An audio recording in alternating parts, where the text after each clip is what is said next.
How's everybody doing today? Thursday live office hours with Andy. I cannot wait to help you today. Get in the chat, say hi, get comfortable. Let me know where you're from. Let me know what you need. Put some question marks in front of your questions. And as a matter of fact, I think over the last couple of weeks, we've got a huge surge of new people into the community. If this is your first time at live office hours, let me know that and I'll give you a big shout out. Great to have you today, helping you build a career you love. It's all about you today. So last 3-4 times I've had teaching packages for you, but we're working so hard on a bunch of stuff that we have coming up. Today's going to be all about the Q&A for you. So I'm going right into it because I want to get as many of these questions answered for you as possible. It is so sunny in my house right now, and I hope it's the sun shining on your career too. I had to close the doors behind me because I didn't have a chance to put a bunch of lights back there to knock out the sun. Michael Lee, great to have you. Not sure if I can ask here, but I have a prospective employer that really likes me but is getting cold feet because I'm too expensive. They want me to prove my value and dragging this. What do I do? Not only can you ask me this, but I would be absolutely honored to answer it for you. So, this happens a lot. It really does, right? So you earn what you earn, or you've accomplished what you've accomplished. An organization really wants to bring you in. They're not sure if they've got the right budget for you, or if they value the position to that extent. So number one, it's your job to prove your value in the interviews. So a lot of you are going to face this. Now, Michael, you are already through an interview process, it sounds like, but for those of you that are starting interview processes and you feel like this is a situation or this is the situation, or this can arise somewhere along the way, maybe at the end when they want to give you an offer and getting cold feet like they are in Michael's case. First thing is, in the interviewing process, you've got to prove your value through what you bring to the table, the skills and experience you bring to the table, what you can do for them. So it's not just about what you've done in the past. They need to be convinced that you can do it in their environment. And I've talked about this, about moving the conversation to their future. There's a video I have on my channel about the number one job interview tip guaranteed to get you hired or something like that. It's got some catchy name, but you've got to be able to do that. Now, as you get through the interviewing process, when you get down to the end, if you're still sensing that they don't value what you can bring, or they don't value it to the extent that you feel that you deserve, then what you're going to need to do is you're going to need to start connecting the dots for them as it relates to what it is you're going to do, the job itself, literally or figuratively, the job description. So if you're bringing me in to do this, this is what it should be worth based on. So now you're going to have to go into ROI. This is what I'm going to accomplish. This is what it's going to be worth. That's one step. The next step beyond that, if they're still not biting, is you need to help them augment the role to something that they consider to be worthy of value, of paying you what you deserve. Meaning, is there an ability, or do they have an ability to increase the scope of the role? So if you don't value this position at $120,000 and you only value it at $105,000, is there a way we can make it worth $120,000? Are there other things I can do for you? Can we rearrange the job description? Okay, so those would be the three primary ways that I would go about and have the discussion with them about why they should pay you what you're worth. So you got to prove it, right? The value I'm bringing, the experience I'm bringing, what I've done in the past and what I can do in your future. Then you need to help them. The secondary approach is help them understand specifically what that's going to mean for them in terms of value as the job description exists as it is at this moment. Then the next stage is, can you make the job description bigger? Okay, so I hope that helps, my friend, and lots of luck to you. And can we give him a good live office hours, send him some good juju? All right, Michael, that was a phenomenal one to lead us off. You know who's going to love that one? Stacy, because we probably don't have a video like that. So Stacy, dial that sucker up. I love it. All right, hey, if you're here with me live, Make sure you subscribe to the channel, right? It hurts me when you miss my weekly goodness. And I have got some videos coming up for you that I think you are really going to love over like the next 10 days on the YouTube channel. And we got a whole workshop and all that other good stuff that's starting the beginning of February. So make sure you are subscribed and share this stuff. Don't hide me. There's plenty of me to go around, right? John Reeves. Let me see what we got here, my friend. I wonder what Andrew thinks of project validation projects. I'm assuming you mean employee validation projects. It is a written scenario or plan of what you would do working for them, how much value they can expect from. Oh my goodness! And then you said employee validation. Okay. All right. Let's get this up here. All right. So employee validation projects. A written scenario or plan of what you would do working for them. This is, we just got done talking about Michael's situation before we got to John, and I talked about moving your interview into the future, into their future, so they can understand what it would be like to have you in their environment. And so for those of you that are new to me, one of the big techniques that I want you to use when you're in an interview is if you're getting asked questions about your past, I want you to answer the question as it relates to your past.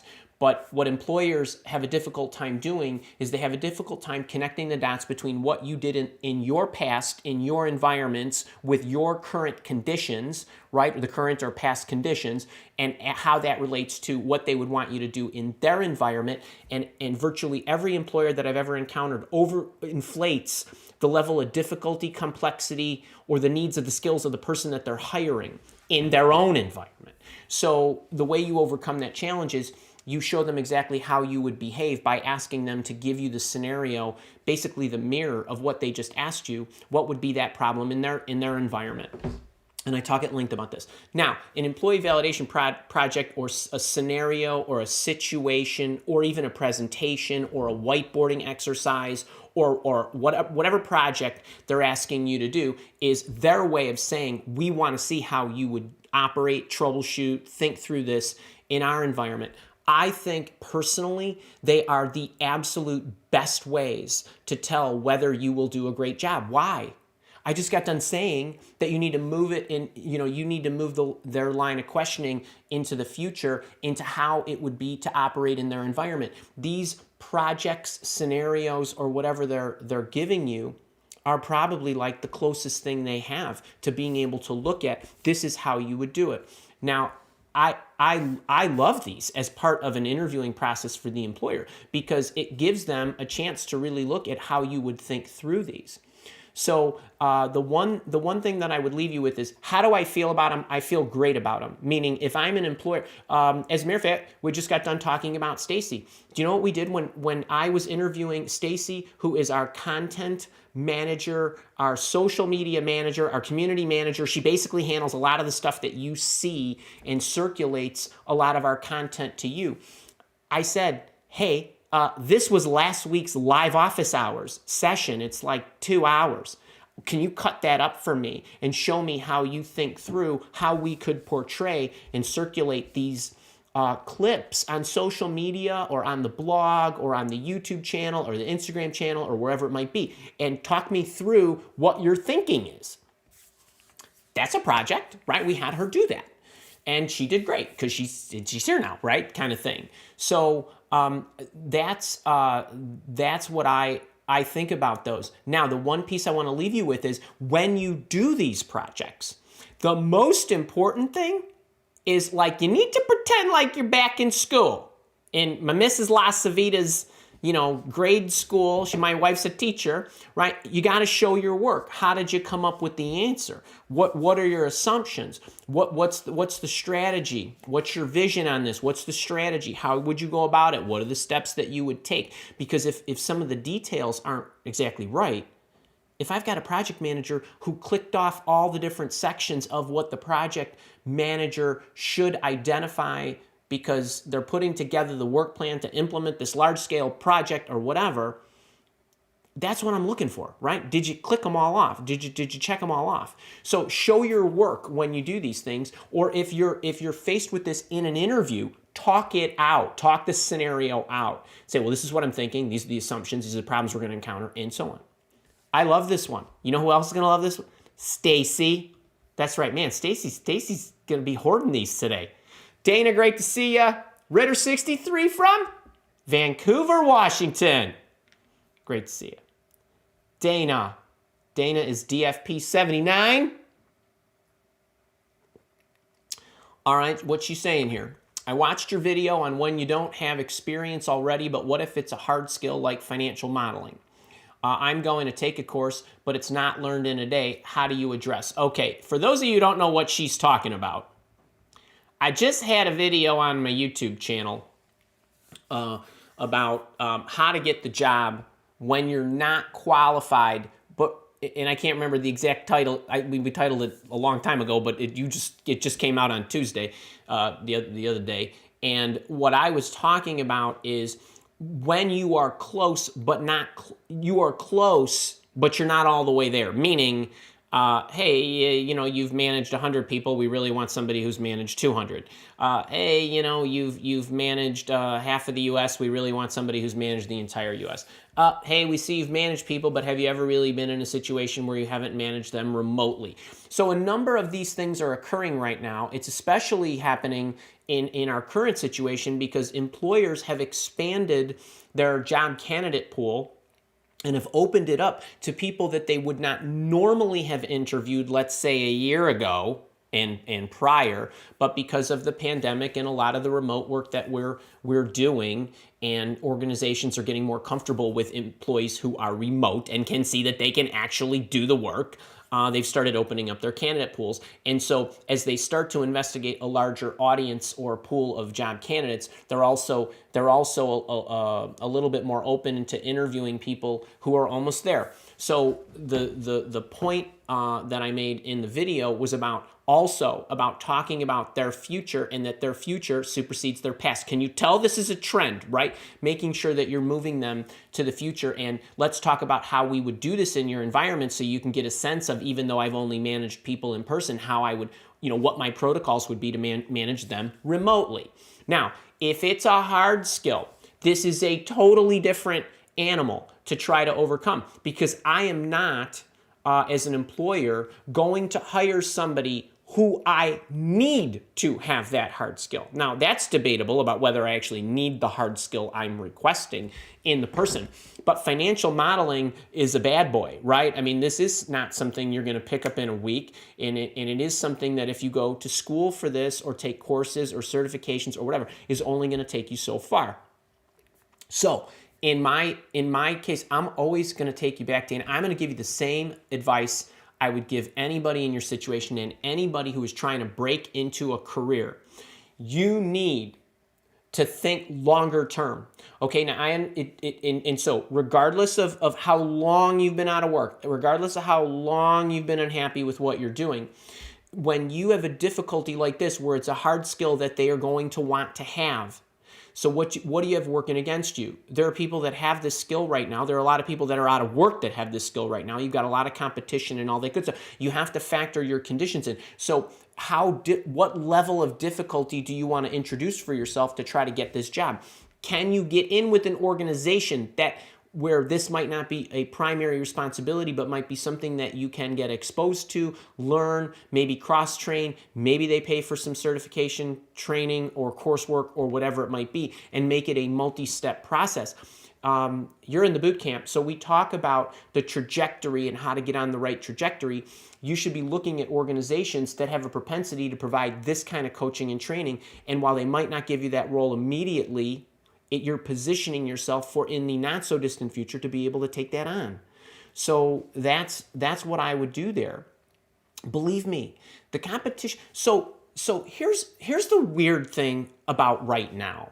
This goes for Dana and this goes for everybody else. Okay, the market in many cases, in many industries, in many countries is very healthy. Okay, it is. I'm not saying that there are not industries that have been decimated over the last year. So you could be finding yourself out of work for weeks, months, maybe the whole year.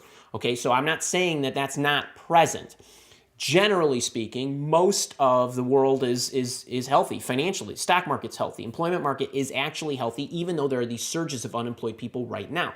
But what it also has done is it's made it easier for employers to build their candidate pool. It's not easier to hire because it's never easy to hire. Okay, it never is, especially when you're in growth mode, because you usually need to hire people at a faster rate than the quality or qualified people are actually available. So employers have opened up their candidate pool for various reasons. They also have an unsolicited larger candidate pool for various reasons. And so you as an employee need to and a job seeker need to address the landscape and say, do I need a job? Do I need to get back and get going? If you do, you're going to have to go back. It's something you can do. Go advertise your bread and butter and get in and take a multi-step process to where you want to go. You're going to have to play your aces, your trump cards, so to speak, to get that job. If you're somebody who loves what you're doing and you can take your sweet time, that's a different story, right? So those are my thoughts on that.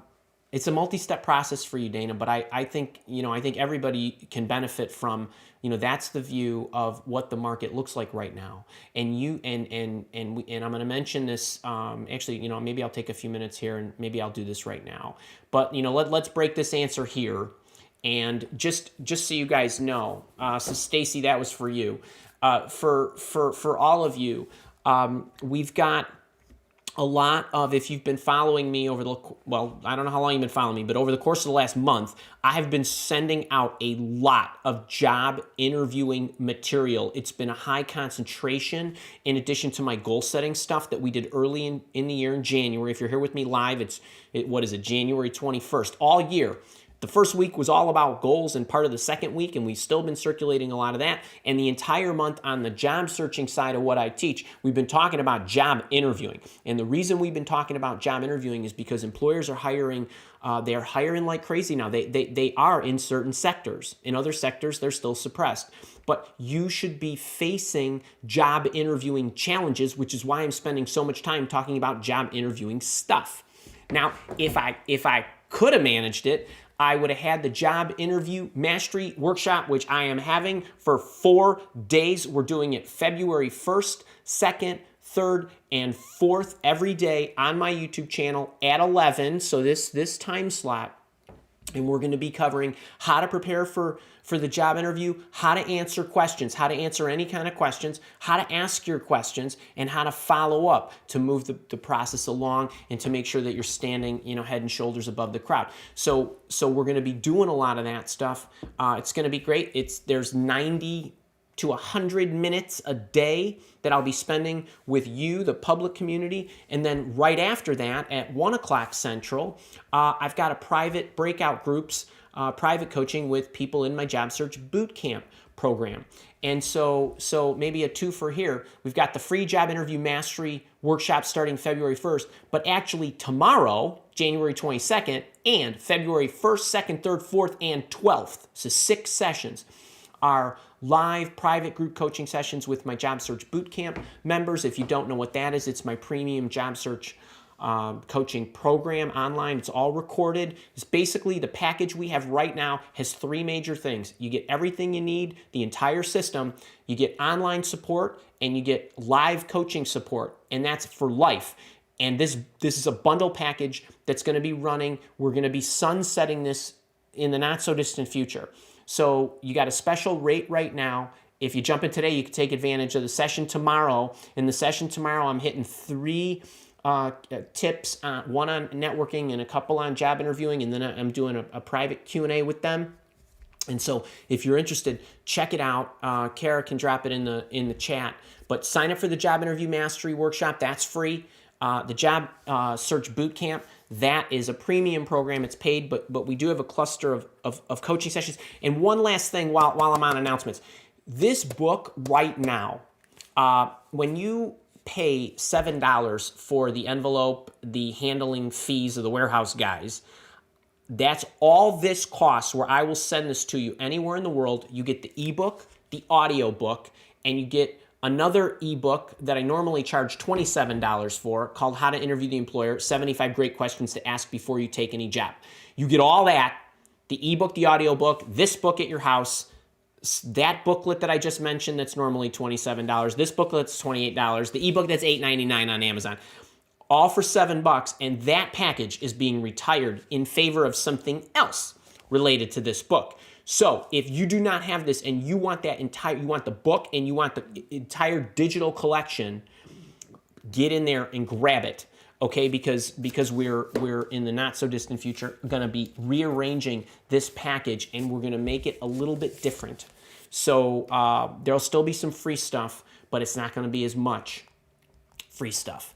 So check that out. All right, enough of those announcements. Let's get on with some more questions. All right.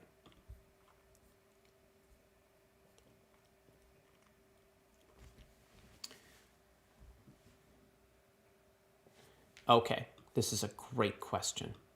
Oh man, Stacy's just going to be loving this. All right, so Ritter63, how does one compose an impacting resume when I can do several things: procurement, logistics and supply chain, process improvement, policies and procedures, white papers, and performance auditing? I'm going to give you a very short answer. And I don't know, Ritter63, if you are a boot camper, and if there are any boot campers out there, make sure you put your hashtags in there so that I know you have access to certain things. But I don't know if you are in my Job Search Bootcamp or if you have the resume writing workshop, which is my resume writing program. And I talk about a 1-second test that you need to be able, not a 6-second test, like a 1-second test, that you need to be able to let the person know who you are and what your bread and butter is in 1 second. Literally 1 second. Okay? If you're going to get me all that other stuff, it's going to make me have to really look at your resume and build a story about you, which takes a lot of energy, and I, as somebody who do not know you, am likely to draw the wrong conclusions. And it's difficult because I'm likely looking at your resume and I'm not looking at a cover letter, and I'm not taking the time to read an email that says, well, I can do many things, but I really want to do performance auditing. Okay, I'm probably not looking at any of that. I'm just opening the resume. Okay, so you have to recognize that that's what's going to occur. So it's okay to add those additional core competencies and other activities and skills that you've done, but I would call yourself in the career profile in the upper left, like the first words I see, primarily what it is that you want to do. Okay, so I could go all day on this one alone and how you'd package this, and I have to work with people directly in order to go through, discuss with them what their primary objectives are and all that good stuff in order to package this. But for purposes of our session here, I would lean on one area and then mention the others as an afterthought. And so if you're going to go after a procurement position, talk about you being a procurement executive or a procurement manager, director, whatever it is. And then, whatever terminology, purchasing, and any of that stuff that you might want to. And you can also say additionally skilled in, right? And then list some of these other things. But I need to think about you a certain way if you are attacking a certain type of job. So that's a great question, Ritter, but you're going to need to lean on one of them. Candida, how do? Interview tomorrow, 10:30? Yay. It's going to be on the phone. Any last-minute gold advice? You have access to all the stuff. I would go in the interviewing module in the boot camp in Module 4. Beyond that, I would take the whole interviewing module in. And then the other thing is I do have an article on my blog about how to ace the phone interview. Check those out. Jihan Song, can I get a job with working visa sponsorship? I am working in Korea, in a Korean company in New York as an IT developer, and I want to move to another company here. If you have an IT skill that is in hugely high demand, then yes, A good number of them will give you a visa sponsorship, but I want to qualify that with a hugely in-demand skill. Because if I don't have to pay for the visa sponsorship, and I don't even know if you're actually permanently moving to the U.S., the green cards process and all that other stuff. But yeah, I mean, the answer is yes. Is it more difficult? Yes. And then it depends on, what you develop in IT. So I hope that helps there. John G, how you doing, buddy? We are all doing well. Great to hear from you and glad to see you. Brendan Hamilton, I'm considering moving to another state. Any quick advice? Yes, I lay it all out for you. Check out my video on how to get an out-of-state job. All y'all, especially for the new folks, if there is anything that you need specifically like that, if you don't even have to go into YouTube. If you just go into Google, type my last name, LaCivita, out of state. LaCivita, cover letter. LaCivita, cover letter, subject line. Anything that you want will come right up to the top, and I've likely got a video that lays it out for you. However, obviously, you asked me some great questions that we haven't answered before, which is rare, or maybe don't have a video form completely packaged for you, but I probably answered them somewhere. But that's what I would do, and it is a good one, and it goes into the 9 steps that you need to do. Now, one other thing, Brendan, that I would mention to you, for any of you, the out-of-state job video applies. Like whether you're looking at a job down the street, most of the techniques apply. But there are some nuances when you know you're going to move or you're trying to move that are in there. Kara, thank you for that. Oh, that is sweet. Okay. Larry Berger. Let's see, what do we got? Kara, thank you for that. Kara has nicely packaged this sucker up for me. Previous employer, senior recruiter reached out. Oh, previous employers, I'm assuming you mean previous employers, senior recruiter, meaning you worked there before. Reached out to me that I had worked for 21 years ago. Oh, goodness, yes. Okay, at the beginning of my career. Worked there 5 years and was dismissed. Nothing unethical or illegal. What do I do? I filled out the paperwork that questioned, did you work for this company? I answered yes, but during the conversation with the recruiter, I was not asked, nor did I divulge. Okay, so first thing is, it doesn't matter if they asked you. You should have divulged it. That's okay. What's done is done. What to do? So at this point, next time I talk to the recruiter, I would say to the recruiter, by the way, I know this didn't come up when we were talking last week, yesterday, whenever it was, but I wanted to let you know, but I put this on I put this on my application that I actually worked here before. I didn't know if you knew that or cared about that, but I just wanted to make sure that if that was important, you knew that. Okay, that's what I would do there.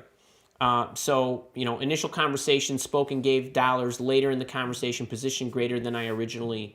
The question recruiter, that would be greater than when the app filled out. Okay, I'm not sure what all that means, but if you're saying that the dollars themselves are more than what you put in the app was your expected salary or recent history, don't worry about it. You're going to negotiate that at the end, so don't sweat that. One other thing, I want to say something about an email I have coming out on Tuesday. So it's Thursday. On Tuesday, at 6:30 a.m. Central Standard Time in the U.S. I'm going to be sending you an email. At that time, I'm releasing a video on YouTube. The video on YouTube is what you need to know about disclosing your salary. Okay, it's a great video. It's 10 minutes, and I'm going to get you the behind the scenes look of what to do, what not to do. And I think it's important that you open that particular email. Don't just watch the video on YouTube. Actually open that email. And that's all I'm going to say about that, but you're going to want to open that email. And you're going to want to open it as close to 6:30 as possible.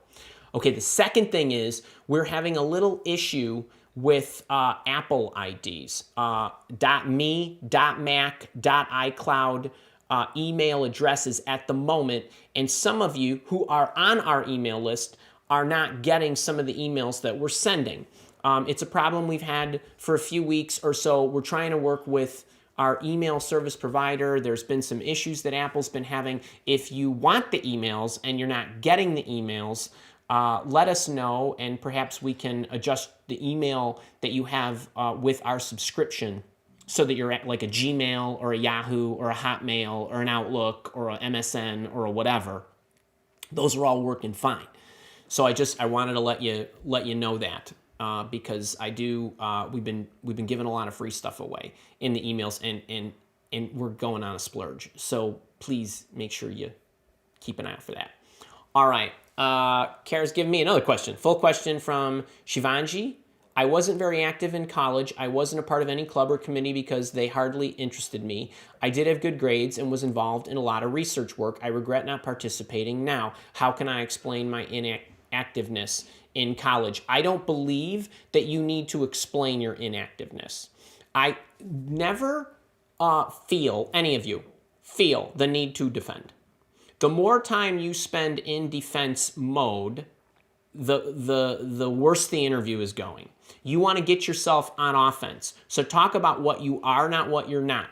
And now you might be saying, well, Andy, they asked me direct questions about why I was not in other activities. Then I would say, because the research work that I was doing was all consuming. So I would go to school, and then every waking minute of my life that I was not sleeping or eating, I was researching, and I loved it. That's it. End of story. I'm not going to explain why I don't have that. And I'm telling you, if they don't like that answer or something that you want to flower up that falls on that backbone, then that's not the company for you. Okay? When I was back in school, back in the 80s, and I came out of school, okay, this true story about how things have changed. All right? And for all you college students, anybody that's telling you that you need to be totally well-rounded and you need to have all this stuff, that's total bunk, total BS, okay? So let me tell you the difference. When I went to school, and I graduated in 88, and I was an electrical engineer, and it was important that I had internships and summer jobs and all that good stuff. We didn't have the internet wasn't like, we didn't have any of this stuff, right? There was none of that. So employers would come to the school, they would interview you, they would hire people that are well-rounded. Today, okay, in many cases, you don't even need a college degree, let alone have to have all these accolades and all these committees and all that stuff. The employer wants a go-getter who knows their stuff, right? Who's gonna do a great job, right? So if I have a researching job, you're the first person I'm calling. I'm not calling somebody who spent a little time researching because they were doing all this other stuff. Okay, it's a different world. Okay, people today, they want experts or individuals who know that stuff. Okay, so I'm telling you this. Okay, wait, you know what? You made me, you know what? It was 32 minutes before I opened up my cabinet. So if you don't know this card, okay, if you guys have never seen this card before, basically what I would say to you, Shivanji, and anybody else who's telling me that I got to defend this, or I'm a job hopper, or this or that, or I got a colorful red, whatever. I don't hear anything about that. 90% of your time should be looking for organizations, sending out your resume, sending them messages, trying to network, and trying to get in there, because it only takes one. Okay, if you're worried about following up and I don't have this and I don't have that and all that good stuff, you're spending way too much time in this process here when this is not serving you.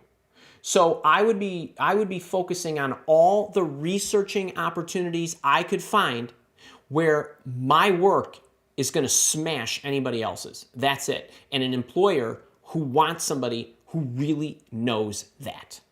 Okay, or really behaves that way, or really understands this niche, right? That kind of stuff. Spend your time up at the top. Don't be spending your time chasing people who don't love you, or who are not getting back to you, or who are asking you, well, we've got other candidates who have better profiles. Great, go pick them. That's what I think. I'm telling you, we live in a different world.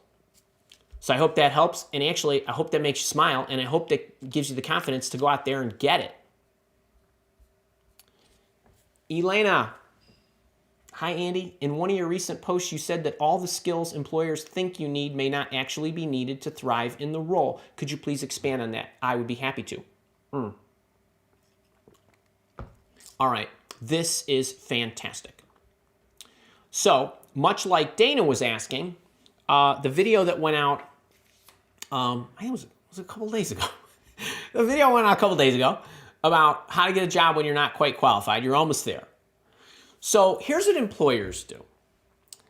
They write these ridiculous, okay, I mean like obscenely ridiculous job descriptions that say, we want this, and we want this, and we want this, and we want this, and we want 10 years of that, and 7 years of that, and 4 years of that, and you need to have red hair and be 6 feet tall, and like, I mean, it's a joke. Okay, that's what the job descriptions look like.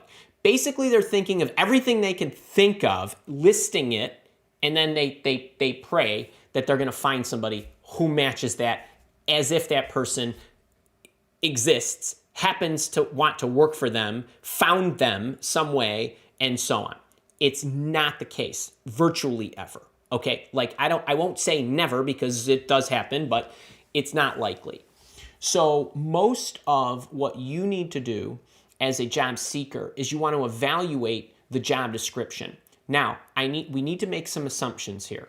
Number one, you have a pretty good idea of what it is you do as it relates to what the employer is requesting. If they're asking for a project manager and you are a project manager and it's in the IT space and you've been in the IT space and you understand how to run $1 million projects or that order of magnitude or whatever, you have a pretty good idea when you look at the job description which of the requested or required skills are actually really a big deal. Okay, so what do I mean by this? Well, we had a client, Mile Walk, my executive search firm. We were doing work for a client that was a business-to-business IT software provider. They did consulting services, and they would help organizations that operated in a business-to-business mode get some of their systems up related to the housing of the data, related to their materials, and so on. Okay, they were looking for salespeople. Now, their job description said 10 years of sales experience in a business-to-business environment, in IT, working on the city block of whatever, and so on. Okay, like they had all these things. But at the end of the day, the only things that really mattered is that the salesperson had sales experience. They had IT experience, whether it was business to consumer, business to business. That really doesn't matter. Do they understand how to sell consulting services? So a complicated sale of sorts. So maybe that's selling consulting services as it relates to implementing IT solutions. Maybe it's selling a large-scale software as a service product or something of that nature. So when you start getting into the business to business and all this other stuff, you live in this location, all that stuff is really secondary. And does it really have to be 10 years of experience? Could 7 do? I mean, does it really matter after 5? Right, in this case kind of thing. So they list what they want, okay? But what happens is they're open-minded to if the right person who came in with, say, 7 years experience that had IT and business to consumer sales, would they hire the person? You bet your ass they would. You know how I know that? Because they hired somebody from us who had that profile, who wasn't as experienced, who didn't have the business-to-business sales, who was in IT consulting services, had never sold software as a service before, but had sold IT consulting services. So that's what I'm talking about. Now, I'm just using that example because it's near and dear to my heart, and we see this a lot.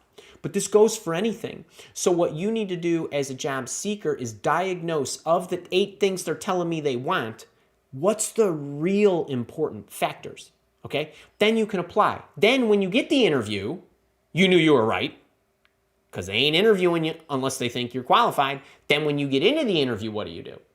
You confirm your assumption. That's what a lot of you don't do, right? Say, hey, I see, you got 18 things here you're asking me in the interview, in the job description.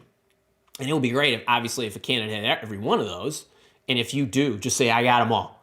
If you don't, though, which is likely, right? Of these, what are the most important keys to your hire? Like, what are the primary skills that the person absolutely needs to be successful?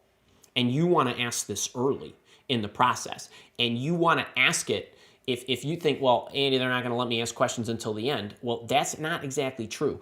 Normally what will happen is the interviewer will give you a little bit about, hey, so we're looking for somebody who's got this, that, and the other thing. Insert your question right there. Say, well, while you're on that subject, and you mentioned these key things. Of the 10 things, what really matters? That took you like 3 seconds to ask. So you got to get that out and get that out early. So now what do? You pounce on that for the next hour or 30 minutes or whatever. All right, Elena, that's a great question. Really great question. Where is that? Oh my God, Deb Martin, my boot camper. Can we do some celebratory stuff here? I know you're going to tell me 11:06, but I don't know how far down I am, Kara, on the eCam chat. Well, can we put the little plug in? That's so great. So Deb Martin, my beloved boot camper, just said, thanks so much for all your lessons. I've landed my dream job with a $3,000 raise. Woot woot for me.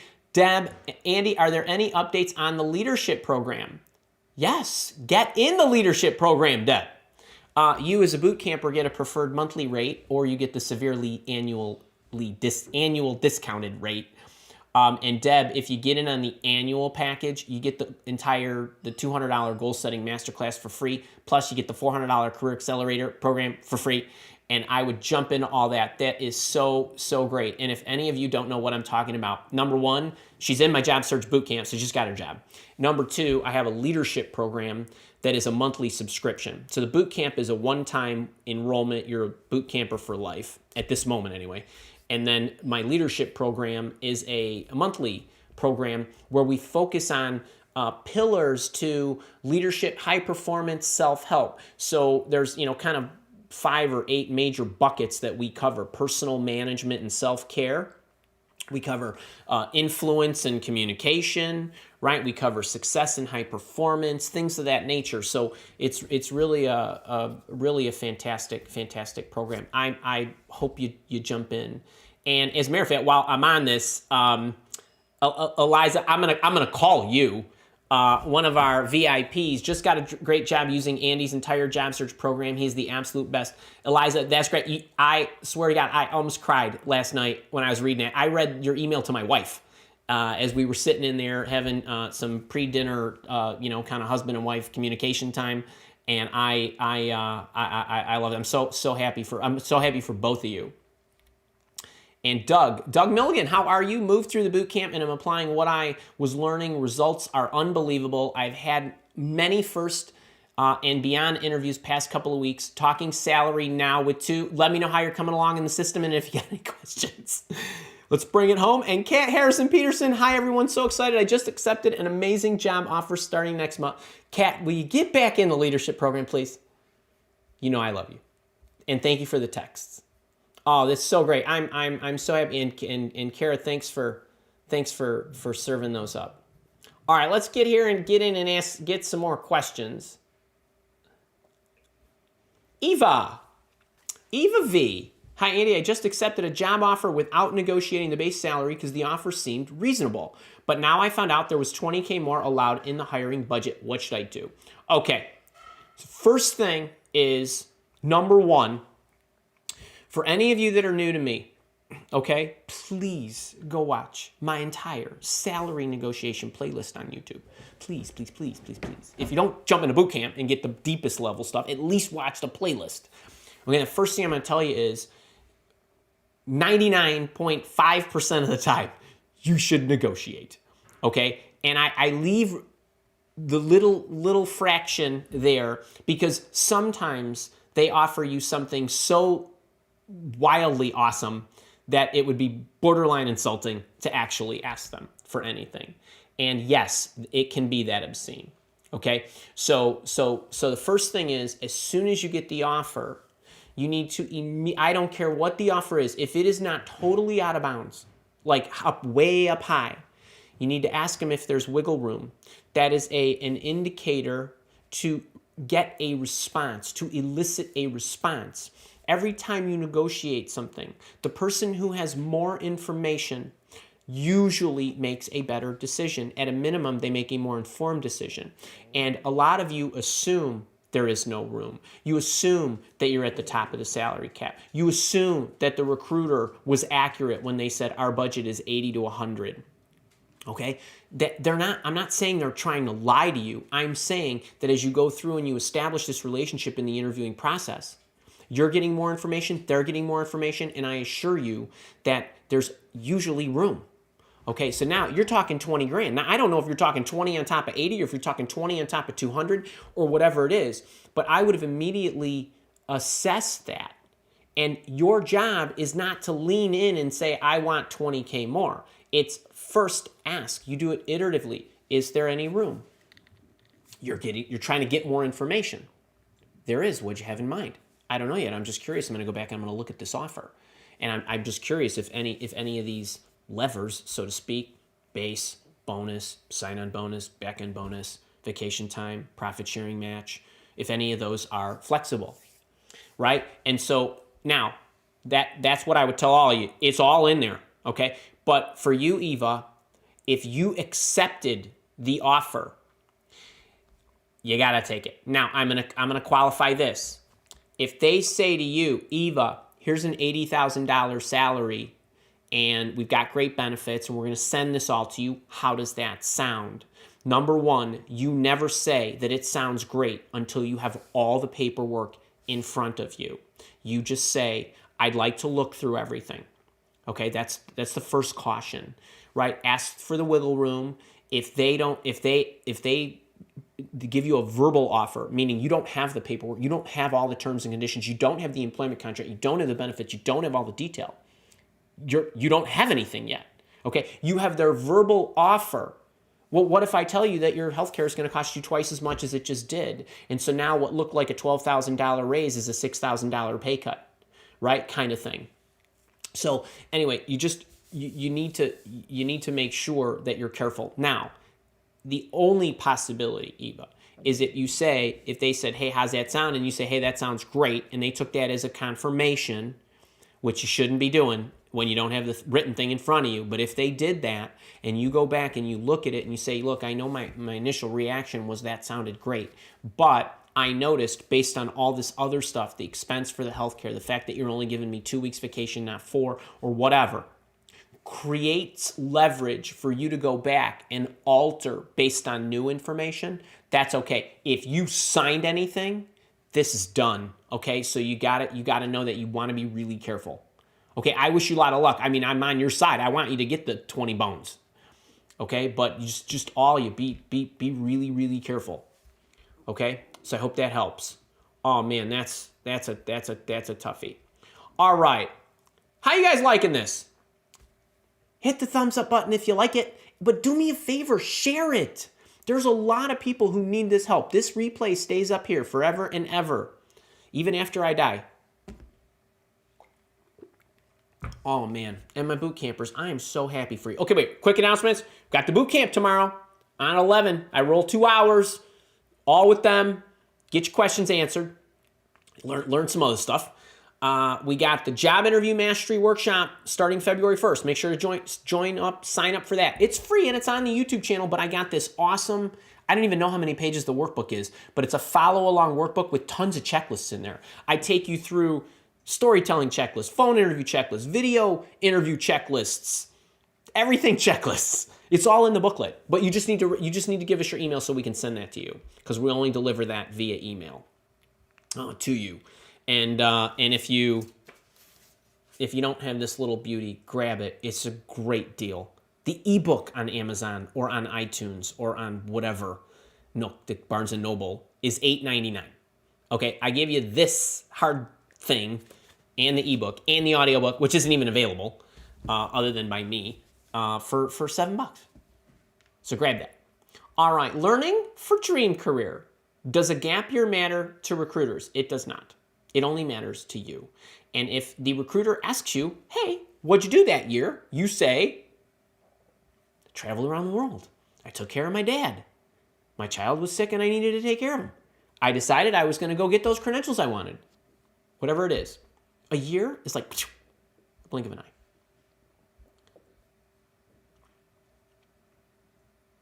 Bonnie, great to see you. Daisy, you too. And Basil, my boy. Basil, do you live in Bridgeport? That's awesome. Hey, Andy, had a good first interview. Awesome. Got a PI behavioral test to take online. I studied all night for it. I really did. Got lots of info online to see how to answer thoughts, experiences. Okay. Stacy, do we have... I know I've talked about this many times. I can't remember in the nearly 1,000 videos that we have circulating out there if we have one on this. Can you Slack me and let me know if we actually have one? But I'm going to give Basil a few minutes because he's a boot camper and we love him and we want to make sure he gets a little something here. So Basil and all, I'm not big on tests. Okay, meaning employers are going to give them, and most of them use them as supplemental information, as an additional checkpoint for data, for certain things that they look for. Some of them look for aptitude. Some of them look for personality traits. Maybe you're taking a Wonderlic 50 question, 12-minute, how fast can Andy answer stupid questions about circles, squares, oranges, and apples in a bag kind of thing. They have other tests that are out there like a DISC profile, some of these PI behavioral tests and things like that. What type of leader is he? What characteristics? How does he respond under stress? Those kind of things. Here's my view. Number 1, don't sweat it. Number 2, don't study. Number 3, get a good night's sleep. Go, get up, take it, whether it's home or at their office or wherever or however they're doing it, and that's that. Don't try to jimmy rig the responses because they're asking you 8 questions that are all the same, that are all phrased differently, and if you start mucking with the way you're responding, there's going to be inconsistencies in the data points, and they're going to hate that. Okay, just answer it what you think, answer it how you would, do your best. Now, it is, without question, not a great indicator of whether you will be successful in that particular company. And the reason that these tests fall well short of this is because there is no test designed. There will never be a test designed that can absolutely test all of the operating conditions that you're going to face on any given day within any given company. What do I mean by this? Okay, it is impossible for me to sit there and take a 12-minute aptitude test that's going to tell you, with the emotional factors that I'm dealing with on that day, with the historical pandemic that I'm dealing with, whatever, with the market conditions, the stock market, the political posturing and maneuvering around the company, the customers having a bad day, this and that, my child is sick. You can never simulate that. Okay, all of those things that are normal everyday occurrences for us are present with us all the time. So there's no way you're going to be able to do this. And if I took the test and Basil took the test, you're not going to be able to match him to me because my life is different. So these have never proven to be accurate, and I'm going to go so far as to tell you one data point that I absolutely can tell you from my real life experience. I had a client one time, about 500 people in the organization. They were a publicly traded company. They decided that they wanted to insert a battery of tests for all the people that were coming in, didn't matter what level you were. Like 6 different tests, like the Wonderlic test and these other things and all this nonsense. And I said to the chief operating officer, I basically said to her what I just said to you. This is total bunk. Why are you doing this? Waste of money. She said, no, we really believe in this and the science and the schooling and this and that. And I said, well, how do you know? She says, well, we're actually going to benchmark all of our people who are at the company now.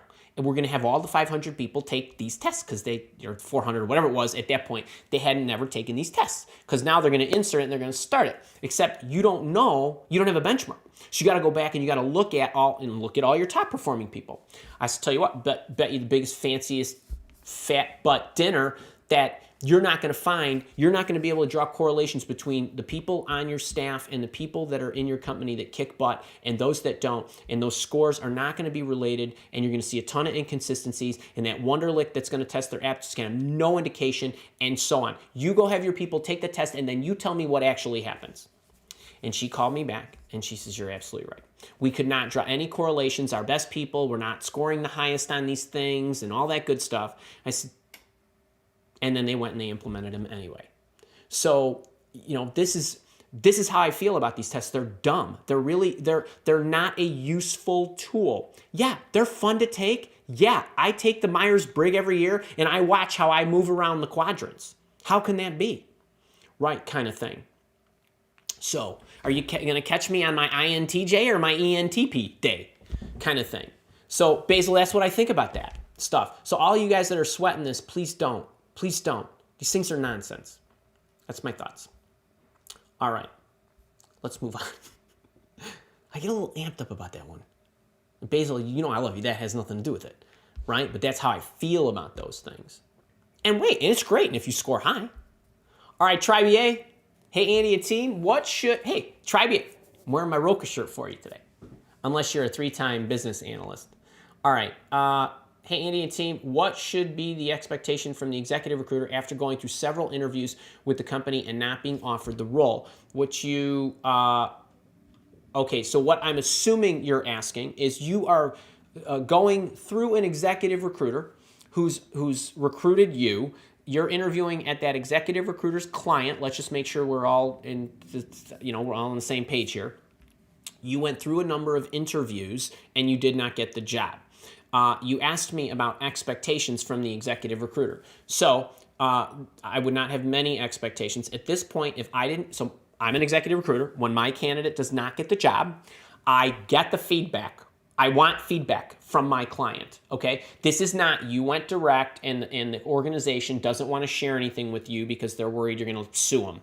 This is an executive recruiter-client relationship. I need to know why TryBA did not get the job because, number one, I think it's appropriate that we tell TryBA, but number two, I, as your executive recruiter, do not want to recruit somebody who has this shortcoming that you feel, maybe they didn't have the right skill, maybe it was the right temperament, personality type, whatever, cultural fit, certain things. I need to know that, right? Then it's my job based on my relationship with you, because right now, your and my relationship is the only thing that matters to me, right? You didn't get that job. So now I want to make sure that I'm fostering a great long-term relationship with you, and I share that with you. And then I, as your executive recruiter, what I will do, if I like you and you've handled yourself appropriately, and the feedback wasn't, TryBA came in and, kicked my desk over on purpose, right? As long as it's something appropriate, then you and I are going to continue our relationship, but I'm going to be focused on, are there any other opportunities that are out there that you would fit? Now, if I don't have them at the moment, meaning I only have so many opportunities that I'm searching for at any moment, you and I are going to, right, we'll stay connected. We'll get connected on LinkedIn, right? Check in with me in 3 months, or if anything comes to mind or surfaces, I'll reach out to you. But don't expect the recruiter to reach out to you. So it's good for you every, 90 days to just kind of check in. And when you check in, let me give you a bonus tip here. Don't email the recruiter and say, hey, I'm still looking. Do you have anything? Right? That's me. Email the recruiter and say, what I always want you to do, think them first. Hey, so-and-so, I really enjoyed working with you 3 months ago. Thought I would check in to see if, anything is surfaced that I might be suitable for, might be suitable for me, I might be suitable for. But if nothing else, if there are any searches that you're working that you feel my network might be helpful, I'd be happy to email back and forth or get on the phone with you and see if I can get you any names of people that you might want to build relationships with or put in your jobs. Something like that. Right now you're offering the recruiter a reason to reach back to you. Okay, now for me, when they do that to me, I just pick up the phone and call them. I do that. I make time for somebody that I spent weeks or months helping through an interviewing process that didn't get the job, that was a class act the whole time. I call them up. That's me. Right? How you doing? What's going on? Kind of thing. Yeah, who do you know? Here's what I'm doing. Here's how the market looks. It's worth the 10 minutes. All right, that's what I think is appropriate. Hope you enjoyed that. All right, let's see. How we doing? Coming up on noon. We got a few more minutes for you guys. All those boot campers, again, man, I'm so happy for you guys. So proud of you. I know, man, boot campers, you get in there, you work that process. You guys are just fantastic. If you're enjoying this, share it. Click the thumbs up. Make sure you're subscribed. Again, boot camp tomorrow. Job interview mastery, February 1st. February 19th, got a leadership session on leading others. So, gonna be a rip-roaring burner. All right. Joshua Kirby, how you doing? Happy 2021 to you. Robert Peterson, Great to see you, my all-in guy. Michael Moore, my boot camper. And Jetting Chen, my boot camper. How you doing? And Career Accelerator. Tony P. from Dunedin. I love you, buddy. How you doing here? Just finished a phone screen. Your 6 questions to ask came in handy. Managed to get all the info needed to prepare for the next step. Okay, wait. This is a great point. So Candida, I think, was asking about this. So if you guys are doing a screen, now this could be on the phone. It could be the Zoom. It could be even in person sometimes. I have a video out there on 6 big questions to ask in the recruiter in your job interview screen, but it doesn't just have to be the recruiter. And without going into all 6 of those, they are questions that will elicit information that you want to know so that you can actually navigate the process effectively, meaning I know what they're looking for. I know the landscape. I know if there's additional candidates. I know what's going on. I know where they are in the sequence. I know what they're looking for. I know all these things. It's amazing how this info will come out in the first screen. And these are fantastic bulletproof questions you should get the information for, and it's going to totally set the table for you for the entire process. So Tony, lots of luck on that, buddy. Let me know how it goes. And Clearwater is first on me and my missus on our meetup stop. So looking forward to seeing you again, my friend. Deb, how are you? Highly favored. Oh, look at my boot campers right there. And Medina, how you doing? Hello, Annie. What do you do when you feel overwhelmed by following a tight schedule and completing numerous goals during a day? I love this. Is there a way to avoid feeling like you are forcing yourself? So, a couple of things. I love this question. Now, my day, okay, I don't think you're going to be able to see this, but I'm going to give this a shot. Can you guys see 3 columns? Or is it too, shoot, it's too bright. I don't have my manual focus on.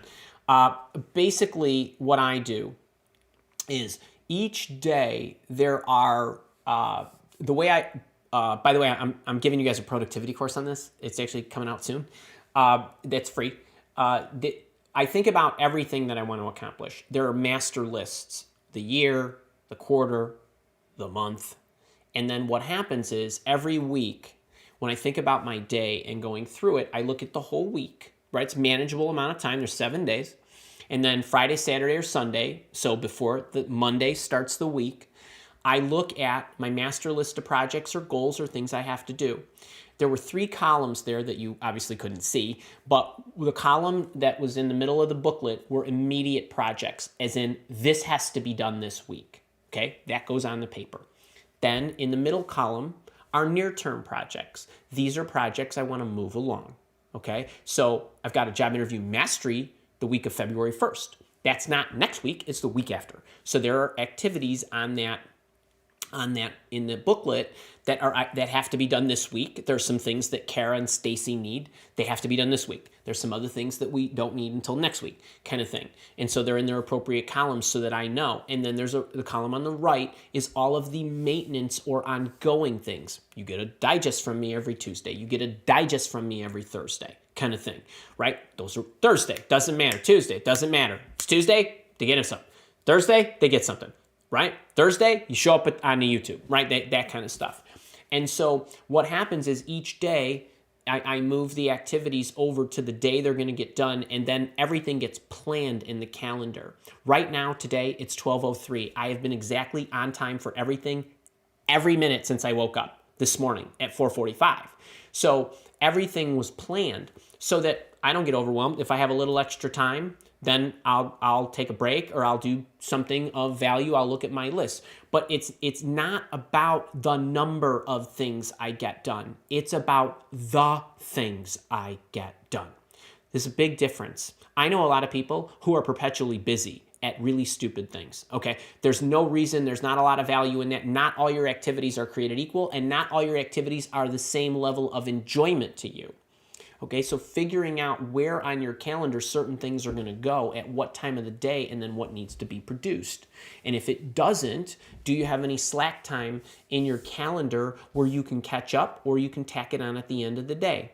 That kind of stuff. So the reason that I don't get overwhelmed is Master lists go into the weekly plan. Things get planned on a day. I never use a daily to-do list. I haven't for years. They are the worst things in the world. A daily to-do list is where important but not urgent activities go to die.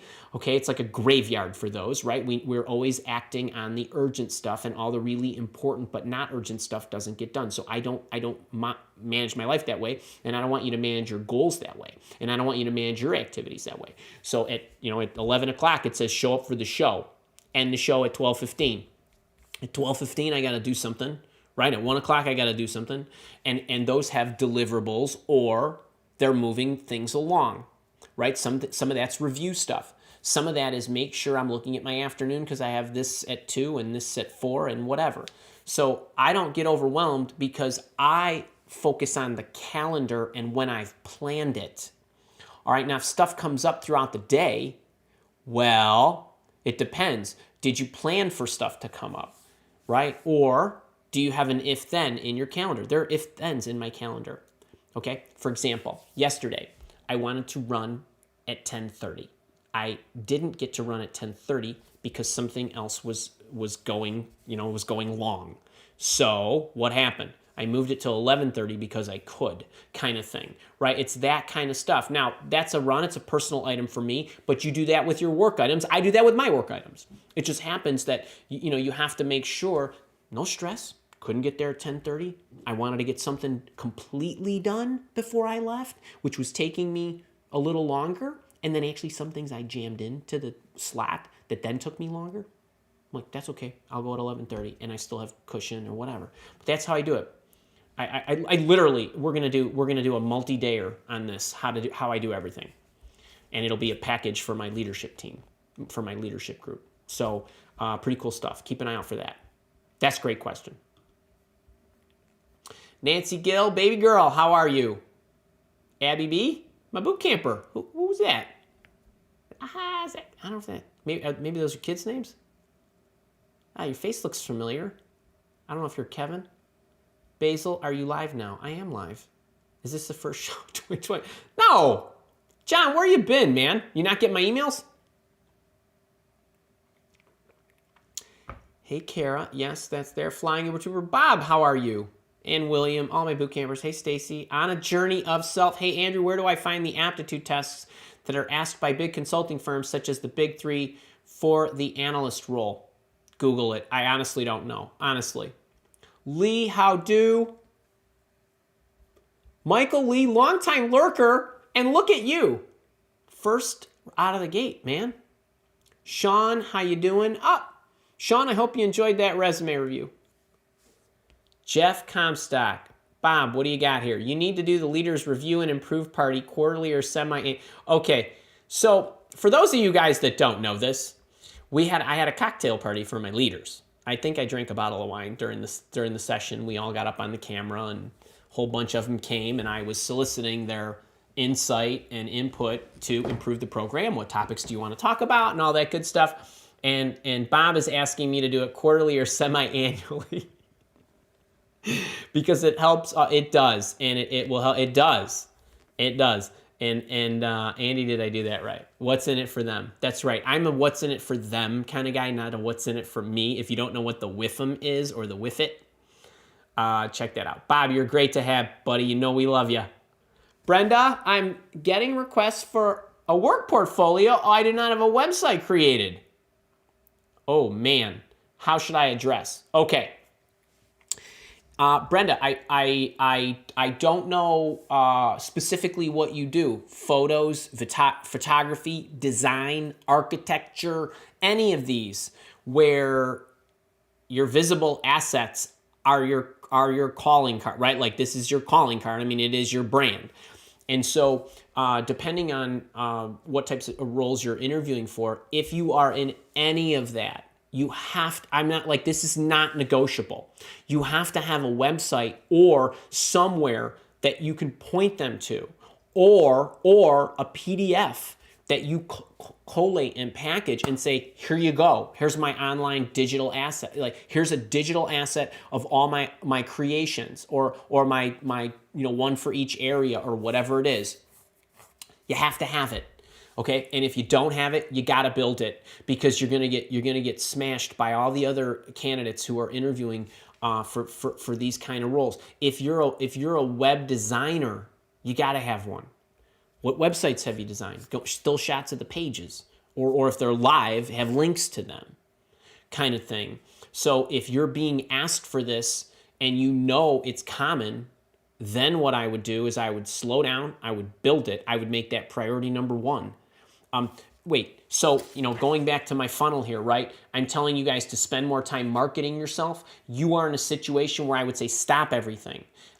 I don't want you to stop for months. I want you to stop for a couple of days. Get something up of your best work, and then just keep going at it and spend a little time each day nurturing that and curating what you have and trying to get it up there on the site, or building the booklet or the brochure. You got to have it. You got to have it, because if you're asked now, if you are okay, wait, let me, just because I don't know your work. If somebody's saying, "Oh, you're a business analyst, and I would like to see sample documents that you've written," that's another thing, right? Then no big deal. Go get sample documents that you wrote. Scrub out the client's name, your company's name, or whoever. Say, this is what we did, right? Kind of thing. So depending on, but you said website, so my mind went to designer, video production, graphic design, marketing, that kind of stuff. Hope that helps. I would get that thing up and rolling. Peter Ferry from some city. First timer, great to have you. And Helene, how you doing, my boot camper? Great to see you. Michelle with one L, and my sister Michelle spells it with one L. I love my sister. Rick, how do? Daniel Vindatel, we got all those boot campers right there. Oh my God, look at that. Robin Romeo, great to see you. Brandon Bradford, how you doing, my friend? Yes, Milwaukee attendees, I'm elated to have you as well. God, you would not believe how sunny it is in that room, man. Celia, hey Andy, any tips on starting your own business? How to really make sure this is what you want, but also make a plan. Okay. All right. So, one of the things that I would do, I believe I have this in a video, and for Celia and anybody else who wants to start a venture of any kind, I have a video on the YouTube channel, 4 surefire signs you will not fail. Okay, 4 surefire signs. And it's a Socratic method. You ask yourself certain things, but you got to be truthful, because depending on your answers to these questions, you're going to know whether it's sure of what you want. Now, that's about source of desire. Will you be willing to put up with all the craziness that you can't even imagine what it's like unless you open your own business to what it means to run a business. Like, I don't care if you've been, a mega star in some large Fortune 500 company where you've run hundreds of people units or thousands of people units. It is nothing like building your own business and the issues that you will face, which is why so many businesses fail within the first 12 months. So the plan itself and ensuring that, you've got an effective plan is, the Andy method is, do I want to make this happen? Yes. Have I checked my why? Have I checked my commitment? Have I checked my sacrifices, meaning I've created the space? And if that's the case, we go. Okay, step 1. What's step 2? Step 3. And then I put as much of it together as I can, and then I never worry about being correct. I worry about having the strength to get through the hurdle that I'm going to have at every stage, that I'm going to encounter things that I never anticipated, things that are totally out of my control, and I'm going to keep working. And if you did the 4 surefire signs thing right, you're going to be in order. If you didn't do that, you're not going to be in order. Okay, so I do want you to go check that out. Now, the plan, I could go all day on what you need to put together and the business plan you need to put together and the questions you need to ask yourself about whether whether there's a need in the market for what it is you're offering. But if there is a need, and there has historically been a need, there will likely continue to be a need unless you're Blockbuster, right? But you got to go through the planning process, and then you get into it, and then get into it and go. Now, couple things. When you get into it, you are going to know so much more after you take a first step than you did when you put your plan together and you had no experience. It's okay to alter your plan. I want you to fall in love with planning. Do not fall in love with the plan. It will never work out how you plan it. If you become obsessed with your plan, you will be very upset most of the time, and your expectations will never be met, and you're going to be stressed out. If you know how to plan and adjust and make adjustments, you'll be fine, and you'll be in great shape, and you'll get there. It's probably going to take you longer than you think. Now, if you're opening a business, the first thing that I would do is ask you if you can make it a side hustle. If it can be a side hustle, I would make it a side hustle. Do you know that what we're doing right now was a side hustle for years? It was. In 2015, I decided I wanted to become a trainer in this capacity, but I was a full-time executive recruiter. I did everything related to this on top of my full-time job. So I wrote the weekly blog, I shot the weekly video, I put the newsletter out, and built a community of people that were my side hustle. And I didn't sell anything for 16 or 17 months. And then I started selling it. But that was my line of work. Yours could be, design a product, patent it, get moving, right? Get the manufacturing and get going. But that's different. But I would try to make it a side hustle. Now, that doesn't mean you need to make it a side. If you've got a situation where you've been a great saver, or you got enough money, or maybe you're married and your spouse has an income and you can live off the one income, there's many different conditions. But those are some things that I would do. And that is a great question. I wish you a lot of luck. All right, how we doing? 12:16. I got to get rolling, folks. All right, listen. Open the email at 6:30 on Tuesday. Okay, open it early. I got the video that day on what to know about disclosing your salary, and then the Sunday, January 31st. So that's January 26th. January 31st, I have an email for you and a video I'm releasing on the 3 types of interviewing questions. Okay, how to structure and answer the behavioral interviewing question, the project-specific question, and the situational question. It's a 28-minute video, and I'm doing that on a Sunday, and that's going to lead right into the Job Interview Mastery Workshop. We're live February 1st, 2nd, 3rd, and 4th at 11, and then with my Job Search Bootcamp community, we're in at 1 o'clock p.m. Central Time those days. And we got the boot camp tomorrow. If you want to get in, you could take advantage of 6 private coaching sessions between January 22nd, which is tomorrow, and February 12th. And if you're watching this on a replay and you missed the session on January 22nd, jump in. You still get 5 more if you take advantage of that. So you guys are awesome. You guys be great. I got to roll into something else. I love y'all. See you Tuesday, but have a great weekend, and I'll see my boot campers tomorrow. You guys be great.